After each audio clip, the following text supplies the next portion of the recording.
Assalamualaikum teman-teman semua. Hari ini kita akan belajar bagaimana caranya ngonten dengan menggunakan hati. Kenapa kita harus menggunakan hati dalam pembuatan konten? Karena hanya dengan menggunakan hati, kita bisa menjalin kedekatan dengan audiens kita. Nah, timbul pertanyaan, kenapa kita harus menjalin kedekatan dengan audiens kita? Saya pakai analogi begini.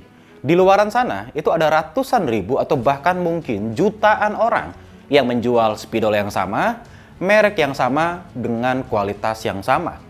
Tapi pertanyaannya, kenapa teman-teman lebih memilih membeli spidol ini dari saya? Jawabannya adalah karena teman-teman lebih merasa dekat dengan saya, merasa lebih mengenal saya, dan merasa lebih percaya dengan saya. Itulah pentingnya menjalin kedekatan dengan audiens kita di TikTok. Kemudian pertanyaan lainnya, bagaimana caranya kita bisa menjalin kedekatan dengan audiens kita? Yang pertama, teman-teman, sederhana, ucapkan terima kasih. Nah, ini terlihat sepele, tapi mengucapkan terima kasih itu bisa memperkuat kedekatan dan hubungan kita dengan audiens. Kenapa? Karena terima kasih ini adalah bahasa perasaan. Siapa di sini yang nggak senang diucapin terima kasih? Semua dari kita itu senang kalau ada yang ngucapin terima kasih ke kita.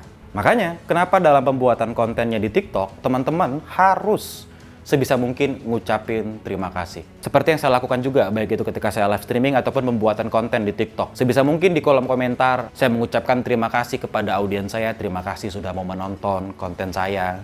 Ya, atau ketika live streaming, selalu saya katakan ya, kepada audiens atau penonton, terima kasih sudah mau berkunjung ke live streaming saya, teman-teman semua. Nah, dari hal yang sederhana, hanya dari mengucapkan terima kasih aja, baik dalam pembuatan konten di TikTok ataupun live streaming, ini bisa mampu menjalin kedekatan kita dengan audiens kita. Ucapkanlah terima kasih sesering mungkin kepada audiens kita karena sudah mau menonton, terlibat interaksi, baik itu dalam pembuatan konten ataupun live streaming. Kemudian yang kedua, teman-teman semua, yaitu apa? Apresiasi. Nah, terkadang kita lupa, teman-teman semua, bahwa tanpa adanya penonton, tanpa adanya audiens yang menyukai konten kita nggak akan bisa berkembang. Karena adanya audiens, karena adanya penonton, maka konten kita itu bisa berkembang. Kita jumawa, merasa bahwa ya ini karena saya. Kita melupakan faktor yang paling penting, yaitu apa? Audiens. Yang udah mau nonton konten kita, yang udah mau berinteraksi di konten kita, ataupun live streaming kita. Nah, jadi jangan lupa apresiasi audiens kita. Sampaikan secara tulus karena keterlibatan mereka, karena peran serta mereka, akun saya, akun kita bisa berkembang. Live streaming kita mendapatkan traffic. Nah, dengan cara ini mereka akan senang. Ya, karena apa? Karena merasa bahwa memberikan sumbangsih. Nah, jadi apresiasilah audiens kita karena sudah mau turut serta dalam pengembangan konten dan juga akun kita di TikTok. Nah, kemudian yang ketiga, teman-teman semua, yaitu apa? Libatkan. Ya. Nah, libatkan audiens kita. Ya.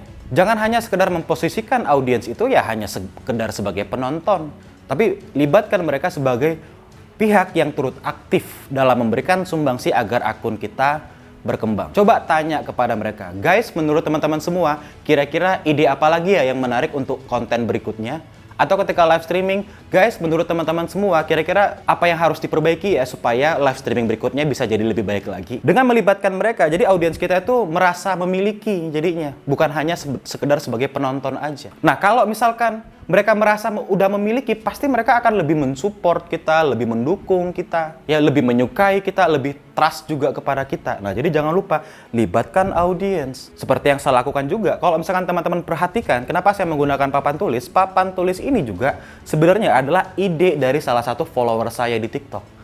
Kak, kayaknya kalau pakai papan tulis tuh bagus deh. Nah, saya pikir-pikir, oh iya juga sih ya, menarik juga nih. Ya, saya terima idenya, masukannya. Saya terapkan dalam pembuatan konten. Seneng nggak dia? Karena idenya saya libatkan nih dalam pengemasan konten. Seneng. Nah, begitu juga lah teman-teman semua. Tanya, lempar pertanyaan. Menurut teman-teman semua, ide konten berikutnya yang menarik apa ya? Menurut teman-teman semua, supaya live streamingnya ke depannya lebih bagus, apa ya masukannya? Ya, ini adalah cara untuk menjalin kedekatan dengan audiens kita. Yang terakhir, nomor 4.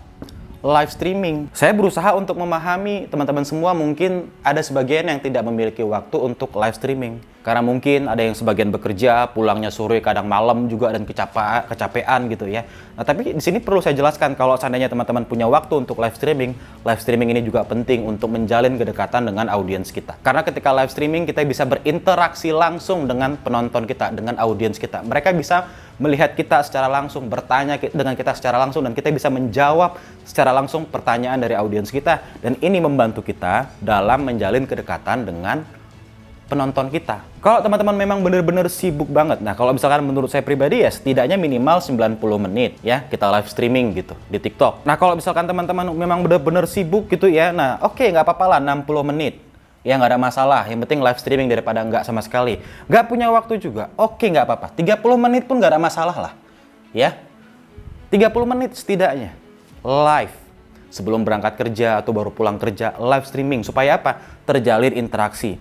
Teman-teman bisa berkomunikasi secara langsung dengan audiensnya, dengan followersnya. Nah ini dia ya teman-teman ya, cara konten dengan menggunakan hati. Sehingga nanti pada akhirnya akan menjalin kedekatan kita dengan audiens.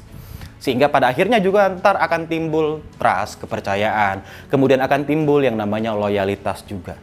Inilah yang kita butuhkan dalam pengembangan akun di TikTok, bukan hanya sekedar membahas algoritma ataupun FLKS. Terapkan ini secara rutin, konsisten dalam pembuatan konten dan juga live streamingnya. Gak usah peduli ada tidak ada penonton, konsisten aja. Lama-kelamaan hati dari audiens kita akan tersentuh juga kok. Nah sampai jumpa di konten berikutnya ya teman-teman semua. Jangan lupa beri like, komen, dan juga share jika teman-teman merasa konten ini bermanfaat. Dan jangan lupa yang paling penting juga yaitu subscribe. Aktifkan tombol loncengnya agar teman-teman jadi tahu nanti notifikasi ketika saya update konten terbaru. Saya Muhammad Zahri izin pamit. Assalamualaikum warahmatullahi wabarakatuh. Sampai jumpa.